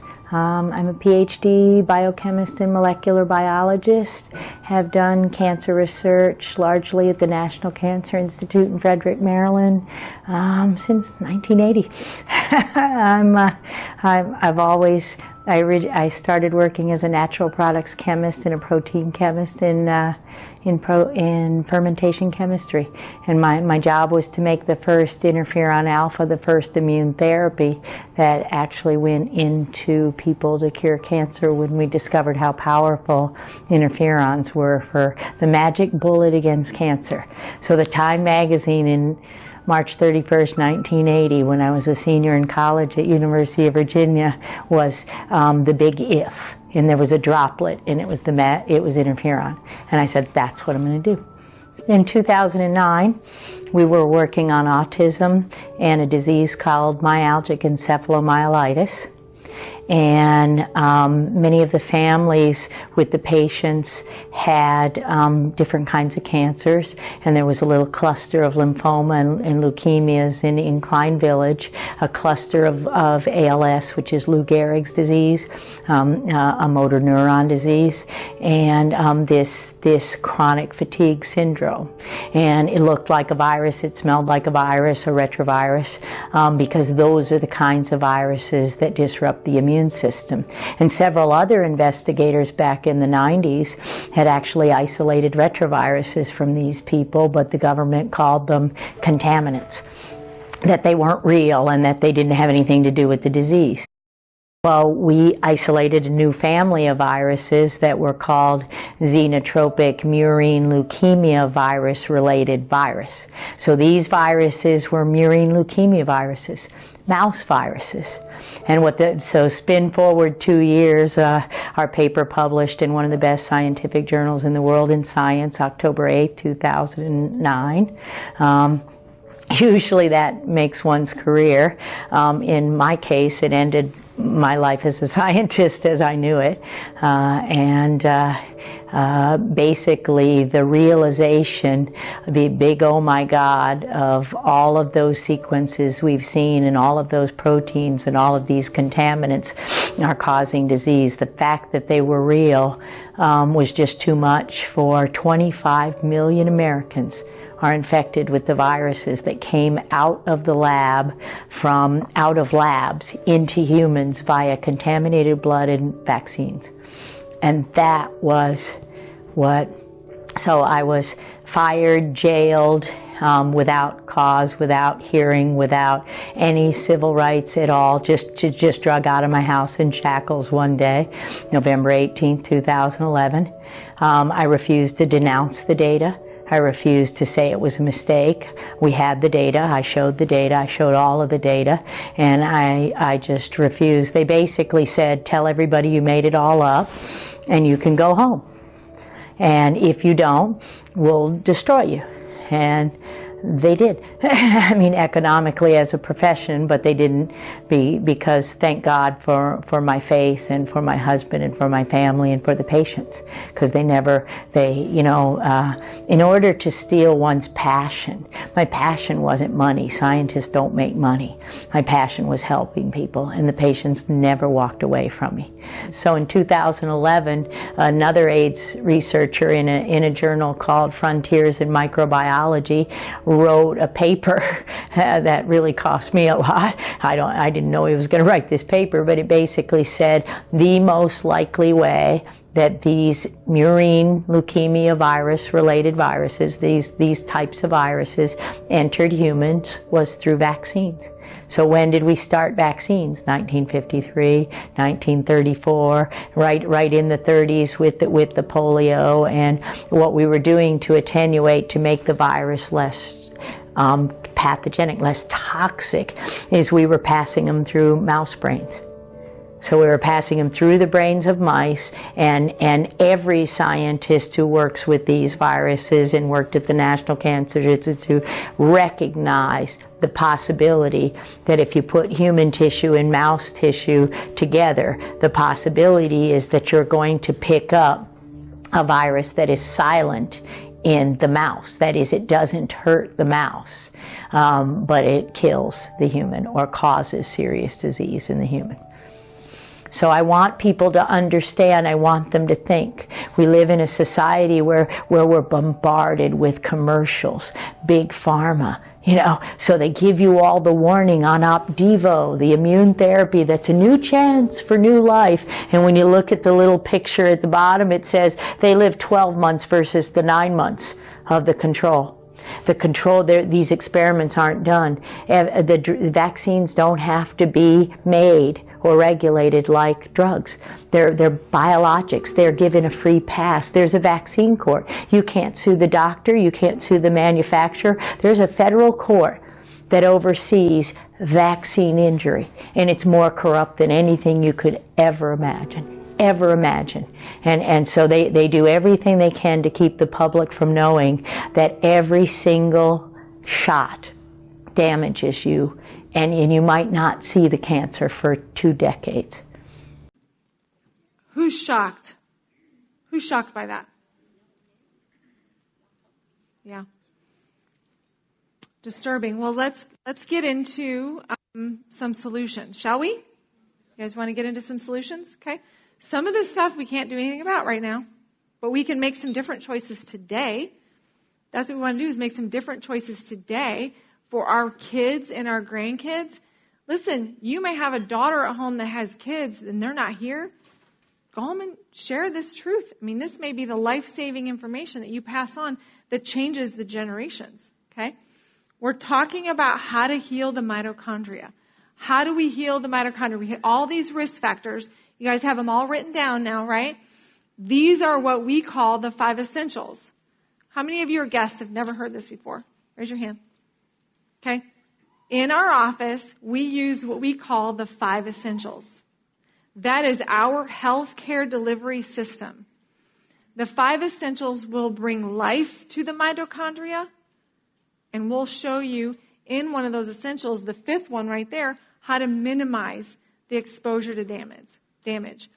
The first one is chiropractic, bringing nerve supply to the cell, bringing nerve supply to the mitochondria, bringing nerve supply to the body, the organs, whatever is being challenged. That's the chiropractic piece. The nutrition, we're going to dive into pretty deep right now, the nutrition and how to apply these principles to heal the mitochondria. Mindset, we talked about that. This is changing your mindset right now, right? Sitting here, you're getting your mindset changed right now. You're bringing in new information so you can make different decisions. Oxygen, Dr. David hit with exercise and minimizing the exposure to toxins. Reminder of this guy, you might want to know this guy a little bit more now that we've kind of hit him a whole lot. Dr. Seyfried, however you say his name. Let's talk about one of the things that he says, which is the ketogenic type diet. Okay? I'm not sure if you guys know this, but that book that you guys get when you start care in our office, the foods that we teach in this book, that is actually ketogenic diet. Okay? The marketing is out there for keto, but the advanced plan, all the tools that you have is right here. It's the same type of situation. So what are the things that are benefits for a ketogenic type diet? I'll tell you what it is in a minute. So it promotes cancer cell death. So when you eat this way, it kills any cancer cells that you may not have cancer, but it kills any cancer cells that you might get. Prevents angiogenesis. That means growing more blood supply to tumors. Angiogenesis, you don't want to do that, right? You don't want to keep it happy and bring a blood supply to the area. So it prevents that. It decreases your glucose. Glucose is a primary source for what? For what likes glucose? Cancer. So it decreases the glucose. It increases your ketones, which cancer hates it. Cancer cannot live with ketones as a primary fuel source. So if you want to starve cancer, eat this way. Okay?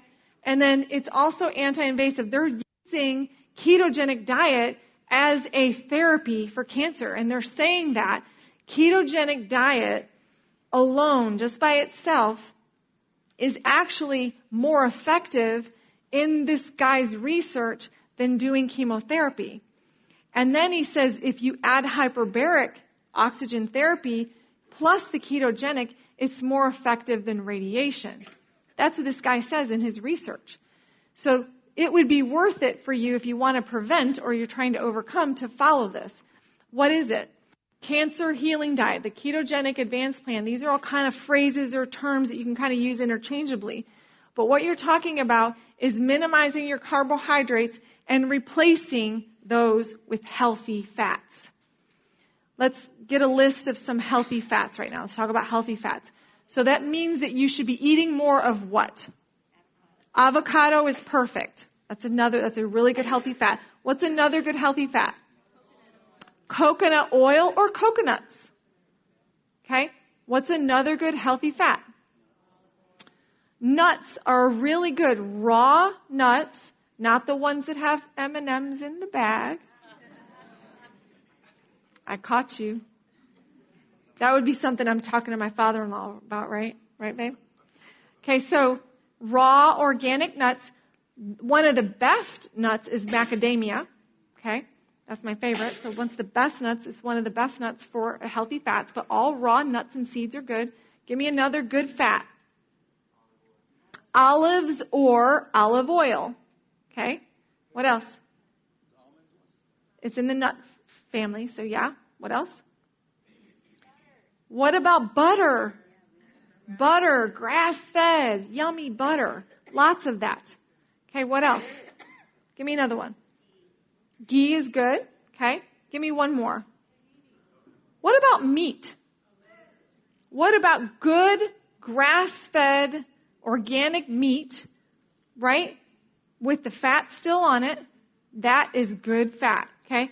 So now what we're doing is we're taking those carbs that we are craving, right? Which we just said all the carbs. We all talked about it. We talked about the ramen noodles, the spaghetti, the bread, the oatmeal, the cereal, someone said, right? We're taking that and we're replacing it with these fats, okay? The next thing we're doing is the amounts of high-quality proteins. Be very careful that you don't turn into an Atkins type situation where you're eating more protein than fat. Because too much protein turns to what? Sugar. So then you're just feeding this whole sugar pathway. So moderate amounts of protein, higher amounts of fat, moderate amounts of protein, and then what's on the bottom of the list? Carbs. Right? So the carbs that you're going to have are only the carbs that come from non-starchy vegetables. Does that make everybody sad? Right? The potatoes, right? Right. So all vegetables you can have except what? Potatoes, all kinds of potatoes. What else? Corn, and what's the third one? Carrots, just because those are high glycemic ones. And I'm going to throw another plug in for broccoli. Okay? The other plug for broccoli is that broccoli has a compound in it called sulforaphane, and it actually decreases tumor size and, tumor size and number for breast cancer by 75%. Another reason to eat your broccoli, yeah?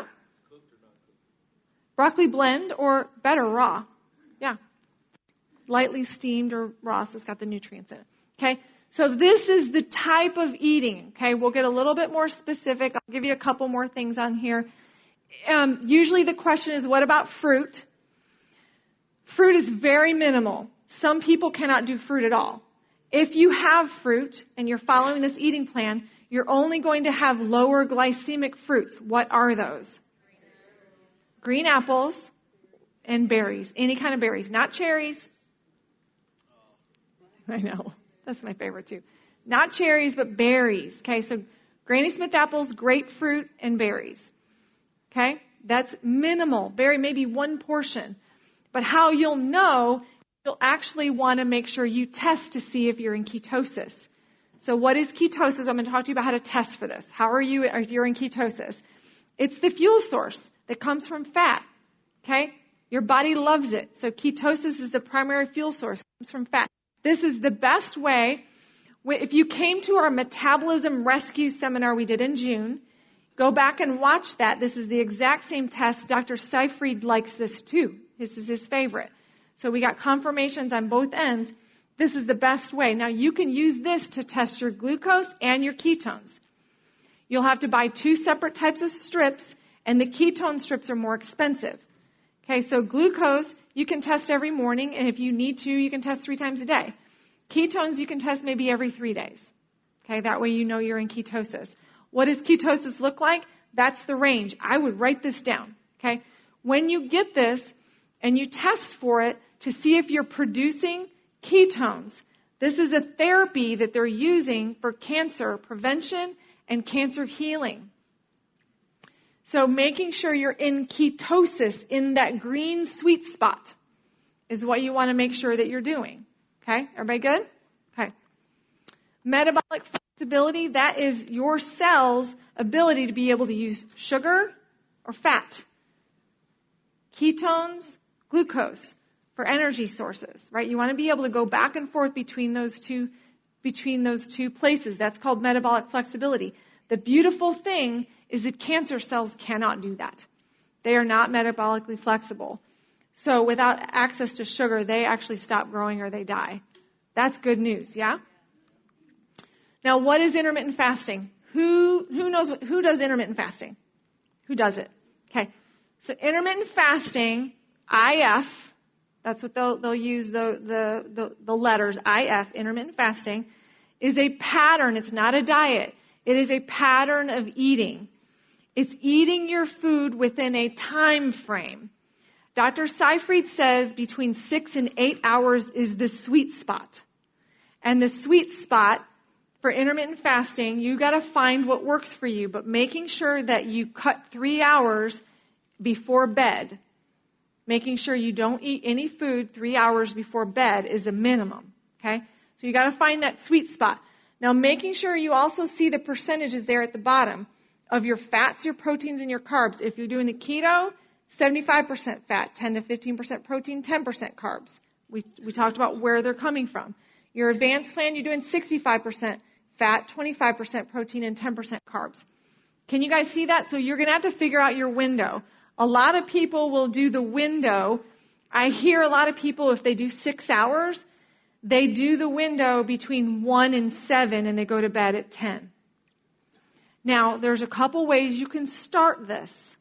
You can start it the painful way. Sometimes we have to do it painful because if you got a diagnosis, we got to get there quick. Yeah? So you can do it the painful way, which is quick in a few days, or you can take 6 to 8 weeks to get in this frame of intermittent fasting, eating all your food. Everybody with me? Okay. The painful way would be doing a water fast for 1 to 3 days. Water. You guys with me? Only water. What you're going to feel is probably not so good. Okay? It's like detoxing or going through withdrawals from drugs. If you've ever been addicted to pain meds or alcohol or anything like that, if you go off, going off sugar is very similar. You will feel tired. You will have a headache. You will feel cranky. You will feel moody. You might feel nauseous and sick. Guess what? Is that normal? Okay? You are fighting off a dependency on sugar. So if you have a diagnosis, you can do it super fast. You decrease your dependency on glucose, and then you begin in your zone, whatever that zone is. Like I said, most people like to kind of do 1 to 7 because they like to eat dinner with their family, as long as it's 3 hours before bed. Some people like to do 11 to 5 if it's 6 hours. My husband and I do 7 to 1, and we don't eat past 1 every day. That's our window because we work late at night. It just works best for us. Most of you will not do that, okay? Because we wake up at 4 in the morning, we do our CrossFit workout and then we eat at 7. So that's our window. Any questions? Everybody good with this? You good? That's intermittent fasting. Now, what's the big picture? What are we trying to do? We're trying to heal the mitochondria. So we got a sick mitochondria on the left, and we got a healthy mitochondria on the right. What is creating the sickness of the mitochondria?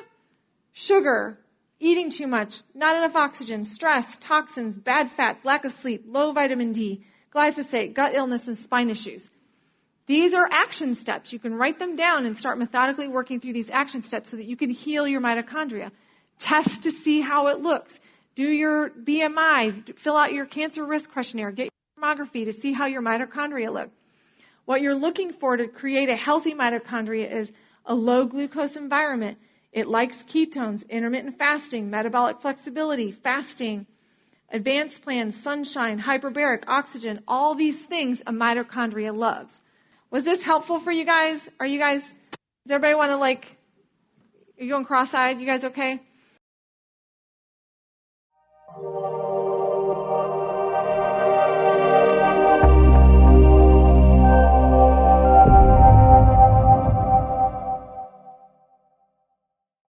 Hi, my name is David Cooper. In 2018, I was diagnosed with pancreatic cancer.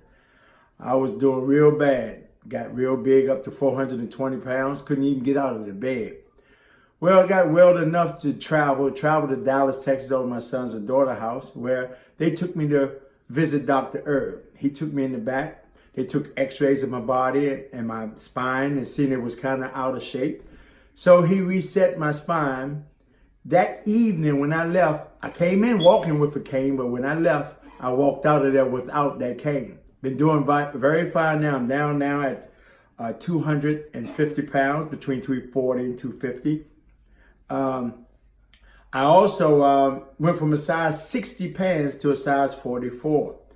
Thanks to Dr. Herb, he really set my spine. I didn't know that your spine heals your body, and it's been doing a great job so far. I need to get back out there to see him again, because there's not a chiropractor in this area that practices the type of medicine that Dr. Herb, David Herb, same name, me and him there, same name, no, David Herb, practice. So Dr. Herb, thank you. And your hugging staff. They hug you when you go there. They hug you. They love. Don't even know when they hug you. Anyway, thank you, Dr. Herb. And also, all my numbers are great. My tumors was at a 15, went to a 13. Now they're down to a 10 centimeter. The lesions in my liver, when I went to the liver specialist, they're down to 5 millimeters, and all that is good. My skin, look at my skin. It was real dark before Dr. Herb set my spine to help heal my body. Now it's light. It was real dark. It was darker than this here. I thought I was turning colors there for a minute. But all this is because Dr. Herb really set my spine there, and I didn't know the spine help heals your body with the cancer treatment that I am now taking therapy. So hopefully by the next time I talk with you guys, I'll be cancer-free. Thank you. Yeah. All right. Is that awesome? Yeah. Man, I tell you what. So, by the way, that's Mia's father-in-law. That's Tony, her husband's dad. And it's really crazy because some of you guys as patients know, and if you're guests, don't be scared off, but I just hug. I'm a hugger. And so when he first came in, he's not a hugger. And it was one of those. But it's so awesome to see people get what they need and do great. So we're going to get back started again. Did you guys like the food? Was it good? What did you achieve by eating that type of food? Number one, hopefully you saw that you can actually eat healthy and it tastes good. Who liked the little sausage things? Those awesome? Man, come on, somebody, that was awesome. And what did we do by eating the good nutrition? What were we supporting? The mitochondria, exactly. That's what we're doing. So everything that you do, if you're leading back to supporting the mitochondrial health, guess what you're preventing? Cancer, exactly. So here we go. So this next segment is going to be really, really important. And I think this is probably, if I talk about eating well, does everybody know, even before you came today, if you eat healthy food, you're less likely to have cancer? Yes? So learning more specifics about it are great. Now, this next part of this, most of you guys, before you were patients, before you heard some of this thing, didn't know there was even research out there to support the fact that if you actually had a great nervous system, you don't develop cancer as much. Does that make sense? And so I want to go through the nerdy science of it, but I want you guys to understand it. Two things are going to happen. Number one, if you are not a patient in the office, you've never had your spine checked, you will probably, by the end of this, make sure that you, your family, and all your children have that done. If you are a patient in our office, your commitment to making sure that you're doing well is going to go up about 3 levels. Got it? Everybody with me? So let's just hit this thing right out of the gate. So first of all, core chiropractic is the essential that we teach on, yes, the nerve supply. But why do we talk about the nerve supply? Because what's it control? Everything. When you were fearfully and wonderfully made, when 2 cells came together and they started dividing, the only thing you were first was a brain and nervous system. That's it. A brain, actually. And then you grew like a tail from a brain, which ended up being your spinal cord. And you had nerves grow from it. And from the nerves, you grew organs from nerves. So at the end of the day, every single part of you is connected through this network of nervous system. And the brain, it's from the head down. It's very biblical. But the brain sees the needs of every part, every system, and every cell in your body, and it meets those needs because it has a communication line, right? It's amazing. And it's not a one-way street, it's a two-way street. It's a communication. One thing that cancer doesn't have is a communication. It doesn't care what the nervous system says, right? For instance, it's supposed to die, and guess what? It's not going to do it. It's made its own decision. I'm going to be doing my own thing now. Does it make sense? And so the nervous system is so critically important. And this is an amazing study. I came across this again last week, and I want you guys to hear it. Most of you guys don't know 99% of all the studies that are in my head. But this is a guy, Dr. Ronald Perot. He's chief research expert at the New York Cancer Research Institute. I want to get that right. If you look it up, you'll be able to find it. In 1975, he was seeing that people that have spinal injuries, like they fall and they hurt their back, or they get in whiplash auto accidents, or they have different things that are going on chronically with their spine, he started seeing a huge connection between lymphomas and leukemias and like just cancers in general from people with spinal issues and where they have the cancer. And so the guy who started theorizing as well, the nervous system controls everything, so it makes sense, I guess, if the nervous system is compromised in the spine, that you'd be more likely to have cancer. So the guy literally didn't embark to try and prove chiropractic. He's not even a chiropractor. But he wanted to see if the nervous system was involved in that, and guess what? It absolutely 100% was. And what he started finding was, as you dealt with the spinal misalignments, what we call subluxation and interference to the nervous system, it increased the immune system. So he started digging deeper, he started looking deeper, and then he took 107 patients and he took them through a 5-year period of regular chiropractic care, and very specific. And what he found was something that nobody expected on the planet, not even him. And actually it surprised him so much that it made him this superhero, almost like he was a chiropractor trying to get chiropractic to the world, because he said that there's never should be a person on the planet that should not be getting adjusted. That was his, and he's not even a chiropractor. What happened was he found that if you're under chiropractic care for 5 years, compared to people who aren't getting adjusted, your immune system is 200% stronger than if you're not getting adjusted. Did you hear what I just said? And then he compared that, the same people, to people with cancer across the board, a control group, and he said you were 400% stronger than someone with cancer. And in doing this, he said what was really crazy, he goes, when you took these people, he said it was regardless of age. He said, so he took people in their 20s and 30s, as well as he took people in their 60s, 70s, and 80s, and under 5 years of chiropractic care, he said, even though they were aging, the people in their 60s, 70s, and 80s had the same improvement and maintenance of a 200 to 400% better immune system, just like the 20s and 30-year-olds did. Now think about that for a second. We're taught something completely different, aren't we? And in his words, he said this, and I quote, he said, if you had cancer, the very first thing you should be thinking about is addressing what system? The nerve system. And the reason for that is, based on some work done by Irving Core in 1976 when he won a Nobel Prize, it says the spinal cord as the organizer of disease processes. And in this he won a Nobel Prize for this. And in it, it said that as soon as your spine moves out of alignment and it starts putting pressure on the nerves, whatever that tissue cell it goes to, it creates what he called somatic dysfunction. And soma in Latin means body. And it means it's not psychological, it's literally the cell. And so researchers, when we say somatic, it means the cell body. So he said we saw somatic dysfunction. What does that mean? We started seeing dysfunction where? In the cell, and say it. The mitochondria. And so why would it be that someone's immune system would go up if you just connected them back to their nerve system, their power structure? It's because all of a sudden the brain can talk to the cell and the cell can talk to the brain, and guess what ends up happening?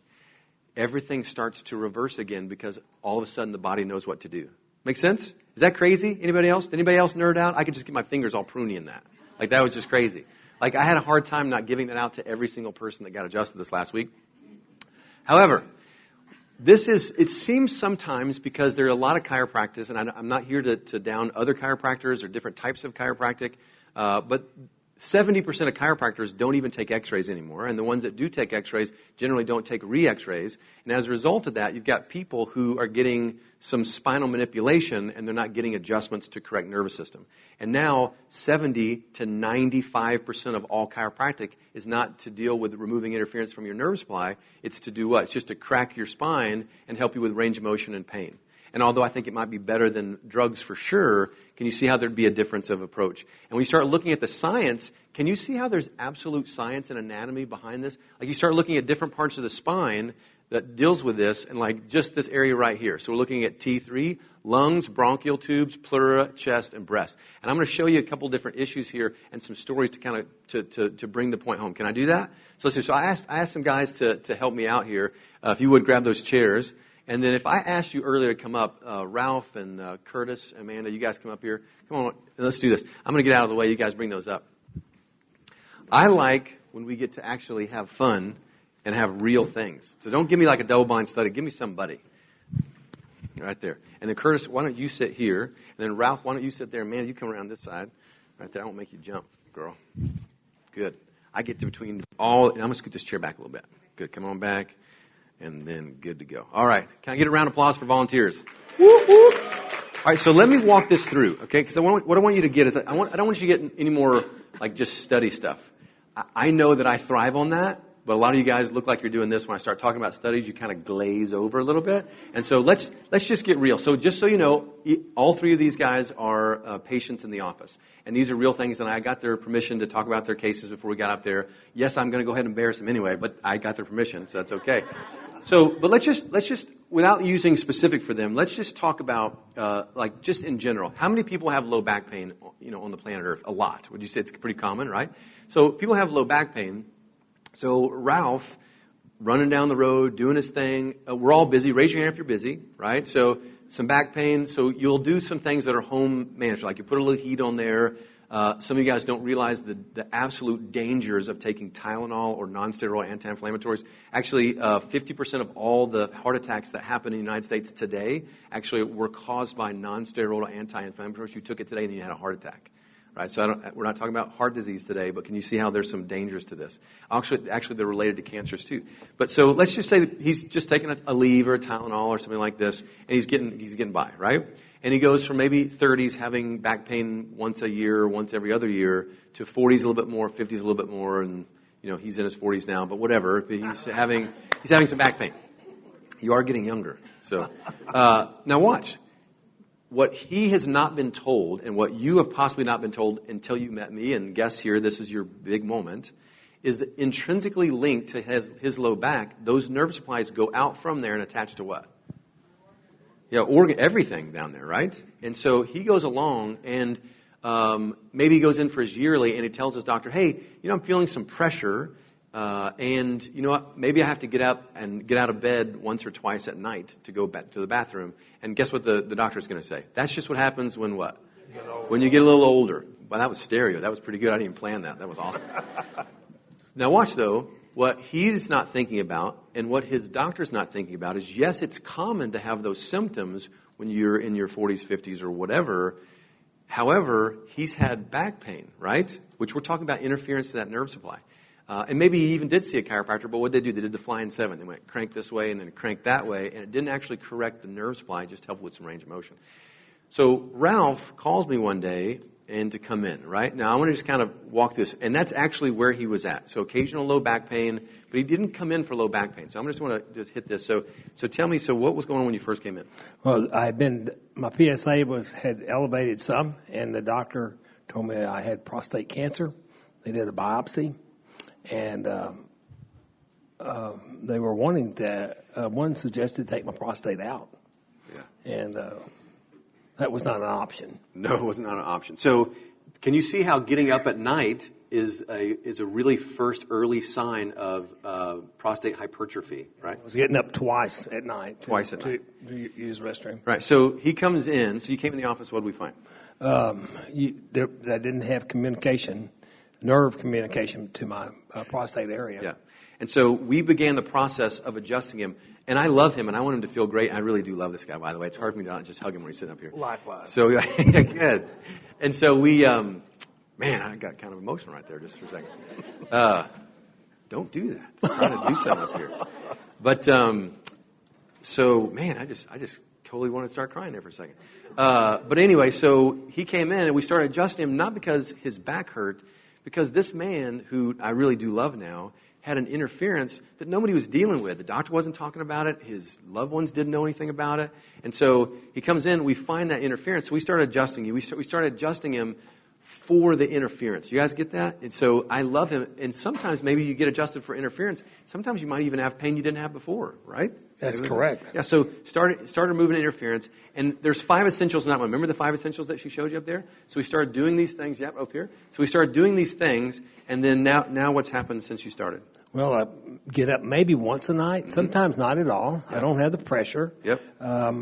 Scheduled to have another PSA next month. Yep. And I'm very optimistic. I'm in good cares with Dr. Herb, both of Dr. Herbs, and didn't want to leave you out, Dr. Kimberly. Yeah. And these guys are very spiritual. We pray, share scripture.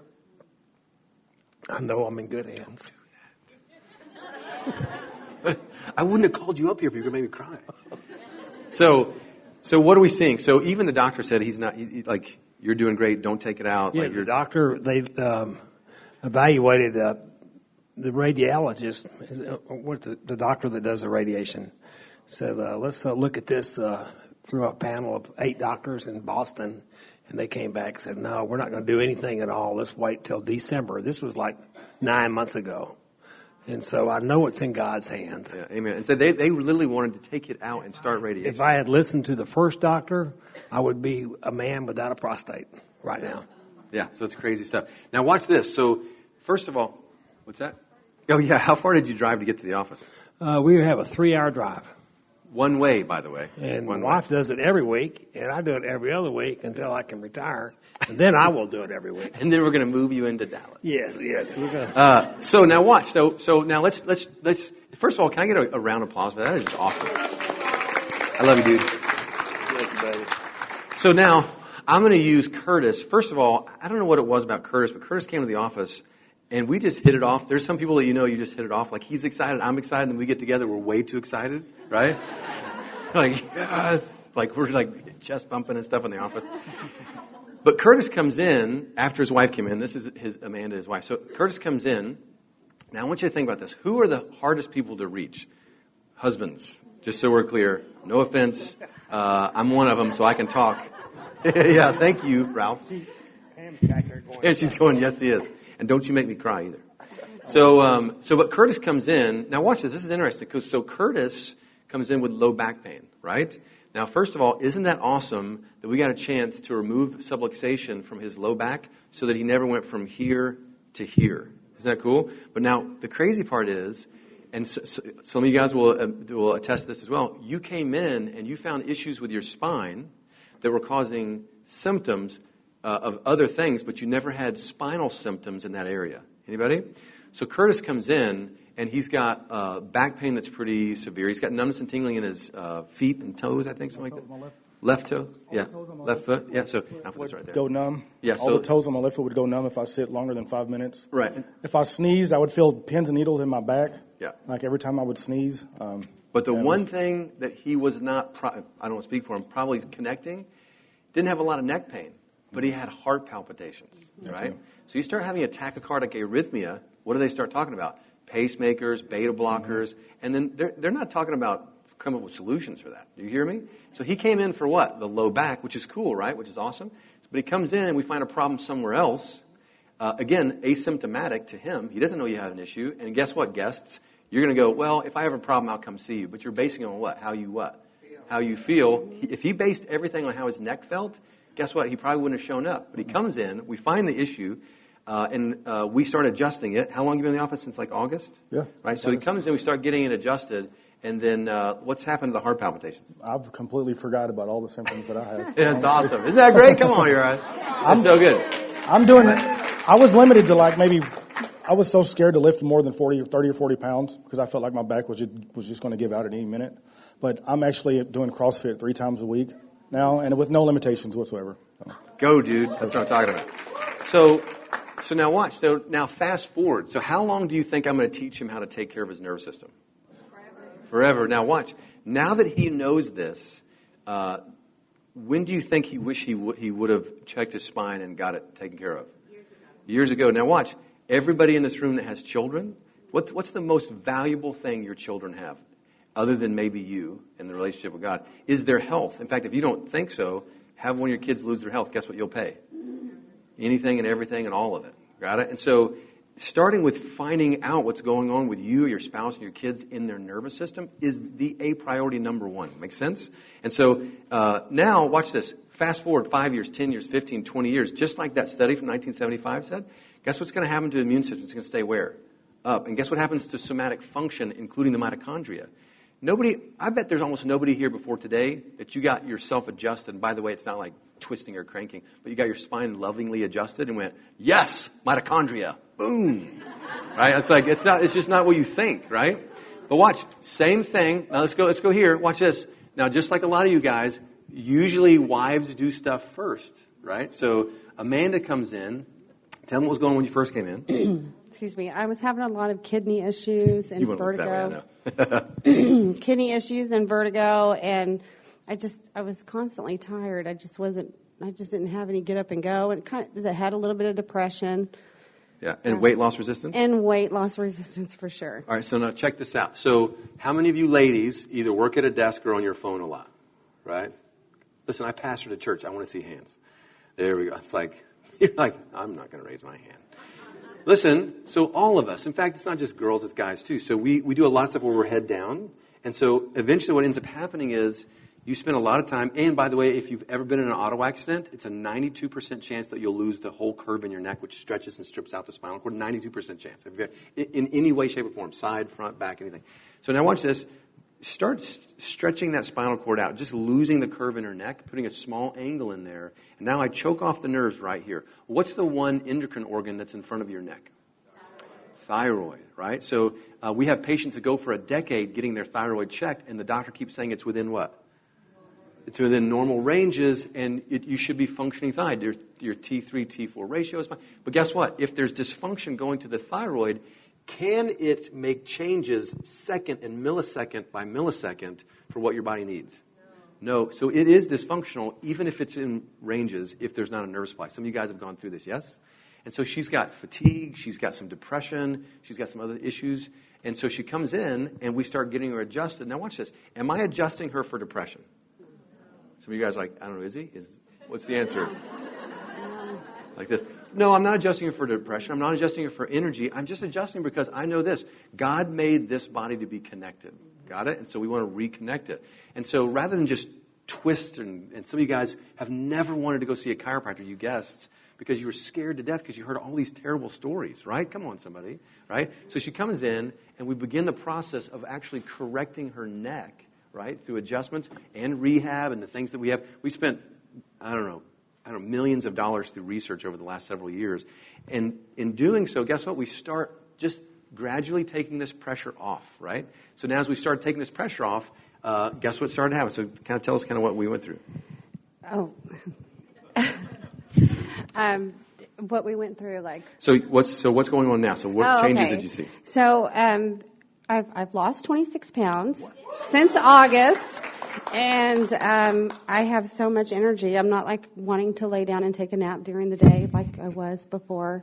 I have no longer suffer from vertigo, which I was experiencing at least 2 to 3 times a month. It's a list a mile long.